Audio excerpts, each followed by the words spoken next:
అందరికీ నమస్తే, నేను మీ Lokeshwari. Welcome back to Krish Loki vlogs. ఈ రోజు వీడియోలో అచ్చమైన తెలుగుంటి ఆవకాయ పచ్చడిని మీతో షేర్ చేసుకోవాలి అనుకుంటున్నాను. వేసవికాలం వచ్చింది అంటే చాలు ప్రతి సంవత్సరం ప్రతి ఇంట్లో కూడా కొత్త ఆవకాయ పచ్చడి ఉండాల్సిందే.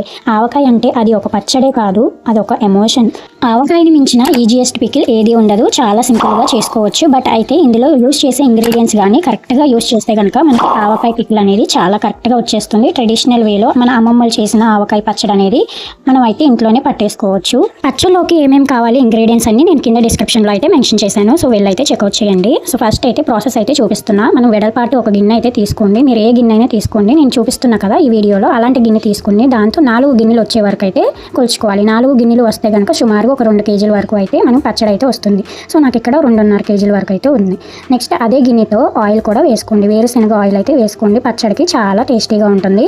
ఈ విధంగా పసుపు 1 టీ స్పూన్ వేసుకుని బాగా మిక్స్ చేసుకున్న తర్వాత మనం పెట్టుకున్న ఆ ముక్కల్లో మొత్తం అంతా ఆయిల్ అంతా వేసేసుకోవాలి. ఆయిల్ ఇలా వేసుకోవడం వల్ల మనకి ముక్క అనేది గట్టిగానే ఉంటుంది. సంవత్సరం పాటు నిల్వ ఉన్నా సరే మనకి ముక్క అనేది మెత్తబడకుండా గట్టిగా ఉంటుంది. మొత్తం ఆయిల్ అంతా వేసుకున్నాక ఆయిల్ అంతా బాగా ముక్కకు పట్టేలాగైతే బాగా కలుపుకోవాలి. ఒకే గిన్నె క్వాంటిటీతో అయితే చెప్తున్నా కదా, మీరు కూడా ఇదే ఫాలో అవ్వండి. చాలా కరెక్ట్ గా అయితే వచ్చేస్తుంది, ఎలాంటి డౌట్ లేకుండా. ముక్కకి ఆయిల్ అనేది బాగా పట్టించుకున్న తర్వాత అది అనేది పక్కన పెట్టేసుకుని నెక్స్ట్ ప్రాసెస్ అయితే చెప్తున్నాను. ఒక పెద్ద ప్లేట్ అయితే తీసుకుని మనం ఏ గిన్నెతో అయితే కొలుచుకుంటున్నామో సేమ్ అదే గిన్నెతో 150 గ్రాముల దాకా ఆవపిండి అయితే తీసుకోవాలి. గిన్నె కొలతలో వచ్చేసరికి 30 వంతు దాకా అయితే తీసుకోండి. నెక్స్ట్ వచ్చేసి కారం కూడా తీసుకోవాలి. సేమ్ అదే గిన్నెతో ఒక గిన్నె వచ్చే వరకు అయితే కారం అయితే తీసుకోవాలి. సుమారుగా 300 గ్రాములు అయితే తీసుకోవాలి. నెక్స్ట్ 2 టేబుల్ స్పూన్లు మెంతిపిండి కూడా వేసుకోండి. తర్వాత గల్లుప్పుని మిక్సీ పట్టేసుకుని ఇది కూడా 30 వంతు వచ్చేదాకా అయితే గిన్నెతో కొలుచుకుని వేసుకోండి ఉప్పుని. నెక్స్ట్ ఇక్కడ వెల్లుల్లిపాయలు 100 గ్రాముల దాకా అయితే వేసుకోవాలి. కొన్నేమో క్రష్ చేసి వేసుకోండి, కొన్నేమో నార్మల్ గా వేసేసుకోండి.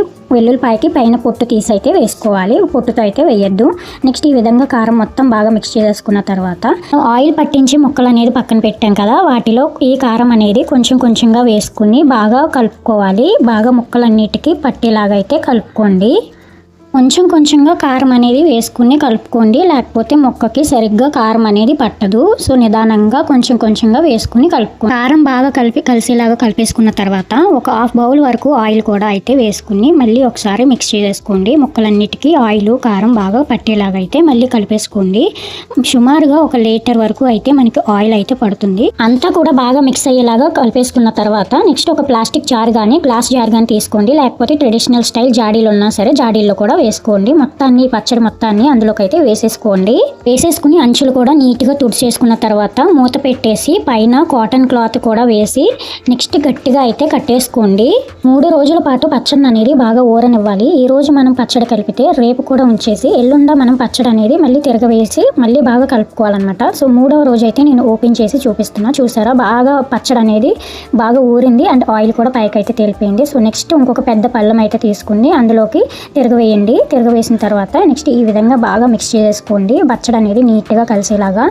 పచ్చడి బాగా ఊరింది అనటానికి మనకి ఓపెన్ చేయంగానే మంచి స్మెల్ వస్తుంది కదా, ఆవకాయ స్మెల్కే మనకి అర్థమైపోతుంది పచ్చడి అనేది బాగా ఊరిపోయింది అనేసి. సో నోట్లో కూడా నీళ్లు ఊరుతాయి అనమాట.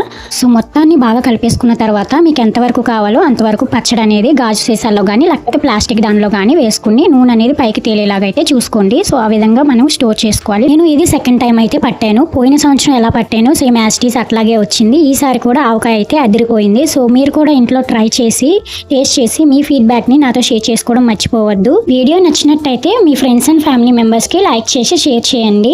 మరిన్ని టేస్టీ అండ్ సింపుల్ రెసిపీస్ కోసం క్రిష్ లోకి వ్లాగ్స్ని అయితే సబ్స్క్రైబ్ చేసుకోండి.